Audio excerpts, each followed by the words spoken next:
I gotta tell you, there's some of the most interesting little micro movements that have been happening in the market as people are preparing for good old crossover breakers. Make sure you guys smash the crap out of that subscribe button so you guys don't miss out on more awesome content. Hey, leaving a comment down below. Want to be walking away with a booster pack as per usual. So what's going on out here with good old Fire King or Ulcanix? This is a very interesting thing. So you have 40 listings of this, and this is coming in at, well, about $20 right now, which you're probably like, well, Robbie, you know, these are like 15. I expect a little bit of a bump up with this. I mean, I agree with you, actually. I would expect to be seeing a little bit of movements because, you know, Fire King has been kind of the deck of this format. People are like, hey, it's a little bit better than Pure Snake. And that's fine, but you're heading up to almost $20 per copy of these right now. 40 listings. Now this is where things get interesting back here. We can actually roll on back to the QCR, which is our higher rarity, and our lowest quarter centuries at this point are about $40. So you're telling me that two regular Ulcanix equal a QCR? That's about what we're looking at right now, honestly. This is one of those times that you kind of look at the low rarity card accelerating up in value, and then you haven't really seen the higher rarity start to be grabbed just yet. And I think that's kind of the situation we're finding ourselves in here. You know, Ulcanix has the higher value shifting on the mid end, and then nobody's looked at this yet. So I would probably expect once more people kind of go, huh, you know, if these QCRs are just this price and, you know, Ulcanix is already up, you'd be surprised the amount of people that'll spend, you know, the extra chunk of money just to get some QCRs of these. And I assume, yeah, not a lot of these have moved. I mean, 11.13, 11.11, and 11.10 were like your last big movements on Ulcanix QCR. So this is one of those opportunities, everybody, that you have light plays for days on the market. So kind of check in on this, kind of see what's going on. And now you're a little bit more educated on Ulcanix's situation. King Sarcophagus. I find this one to be a little bit hilarious. People are like, oh, you know, King Sarcophagus is having some movements. And by movements on King Sarcophagus, so you can still get the QCR for $60. Nothing really major changing in that department. Come on down here. Ooh, $6. Ooh, you know, $5. I wouldn't necessarily say King Sarcophagus is on a crazy movement back here, but I think that this is maybe keep an eye on it. Actually, I don't even know if we really need to keep an eye on it at this point in time. Your 99 listings, your 91 listings, and your 27 QCRs.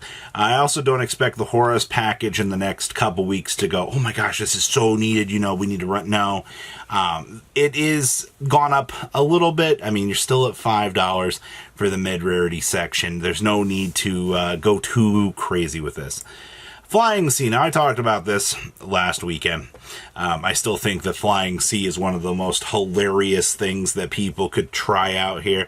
And I also fully understand out here this card is super easy to out. All right. But I once again am going to point out to you that people like to try to throw whatever options that they can at the wall to see what sticks. And this is one of those situations that somebody believes Flying Sea is the counter pick out here to the meta. And I can actually kind of agree, not at all. I think this card is pretty awful. But I'm here to report on it. It's up to $3, $4 per copy right now for people that do actively believe that this is their choice. This is what they want to play. This is the out to the meta. I'm telling you guys, you have no idea what you're talking. No, it's cool if you get it to stick, but if they have something to out it, RIP. This has also been going up. So I just want to, okay, so 35 listings for the blue. 13 listings for the regular ultra rare. You've got 12 listings for the other version. Our purple berry has got 50 listings and 69. Some of these are a little bit lower than others out here, but for you enjoyers out here, so you can exceed some in this card, or if scores exceed some, especially some of the Photon monster from here. We don't care about that. While this exceeds some monsters on the field, your opponent cannot target monsters you control with 2,000 or more attack with card effects. It's also pretty good. Also, you can't be destroyed by your opponent's card effects. And then once per turn, quick effect, detachable material, or one of your galaxy photons, blah, blah, blah. You care about the targeting protection interaction that you're getting off of this. All right. It's also kind of guarantees that you can do some more hilarious interactions with Rizal stuff, because this is entirely generic. So if you're looking at wanting to pick up Rizal stuff, this is going to be one of those haha funny generic little option cards. You can see that you've had a decent chunk of movements in here. Even had somebody that spent $4.97 on a copy. So, and that's just on the blueberries, man. Like, oof. I don't know why anybody's about to be surprised with what I'm about to say here. Cynet Mining quarter centuries at 15 listings. No way! The card that Malice some builds choose to play, it's going up. Well, what about all the Ignister stuff that we just got this week? You know, we cannot play ignorant to the fact that we just got infinite searchability out here for, you know, the generic Code Talker deck. 25s, 23s, 25s, 25s, $29. I can't believe people are spending $30 on this. But people, I guess your lowest verified is technically, you have one for 24, I guess. Yeah, you're looking about 24, 25 per copy of this.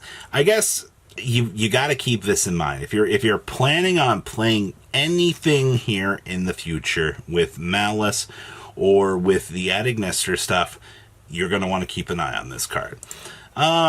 This is also very, very interesting. I can't wait for the Lost Art for this, by the way. Can't wait for people to be losing their shit in 2026 when we get a Lacrima Lost Art and they're like, oh, this is so cool. Anyway, you have 31 listings right now for the QCR. You're settling at about $50. I chose to throw this in because, granted, a lot of the Fiendsmith stuff has been, you know, kind of crazy. This card does not have wild sales at all. I mean, like, 148, a 53, a 48, you know, a 50. The Fiendsmith package is still a good modern era engine. It was very, very good not even like 2 months ago. It was the thing. But we kind of shifted around a little bit. You know, putting a Desiree on the field is really, really strong, but it's just one of those situations you look at right now. This card has definitely lost a little bit of its glimmer. All right, this is also frickin' funny. Oh, how the mighty have fallen. When you can watch an abysmal core set fall from $41 to $33 out here. But this is the current marketing of Konami. This punishes stores out here. You know, a store that bought a case of this. All right, so we'll do currently 33 times 12. This is now worth $396. A case is probably costing the store, what, like $650? They held this product, they lost $250, which is freaking hilarious to be seeing. But hey, you know what? People actually buy these boxes. You have a little bit of people that come through here every once in a while, I guess. It's nothing like crazy, but I guess when you have a $33 booster box in front of you, you can't really be all that tempted. I also wanted to include this. So, TCG Player posted this article. Every Edison price drop that matters from Bonanza. So if you're an Edison player out here, so by the way, boxes are now $95.87, LOL. Your Spirit Reaper now has a market price at $1.38 for your Prismatic, which is actually kind of nice, actually. I will tell you, all of these prismatics, they did their job. Substitute, hey look, a nice $1.37. All right, well that did its job. Swap Frog, $2.29. I'm actually kind of surprised about that one. X-Saber Gotham's, 36 cents. It's the 10 secret rare all over again. Hey look, Super Poly coming in, $6.46. I'm actually kind of surprised about that. Morphing Jar, nice $1.28. You can also get an Armory Arm now for 92 cents. Test Tigers were 66 cents. You also can get Absolute Zeros for about $4. Surprisingly, this one's a little bit on the up and up. Dark End's about $2.28. This actually looks a lot better than I thought it did. And then, of course, honorable mention back here for GOAT format coming in at $2.46. So this is one of those, just all these cards being available in reprints, even if they are the Prismatic or Platinum, whatever, Secret Rares, they do look kind of nice. So affordability is good for these older formats. Some of this stuff was kind of stupid expensive, but Konami came through here and did, you know, pretty big favor. Dargon was kind of expensive for no real reason. Now you can play this format with ease. So please leave a comment down below. Tell me what you guys think about today's market, and I will see your beautiful faces back later in the day, guys. Patrons, thank you.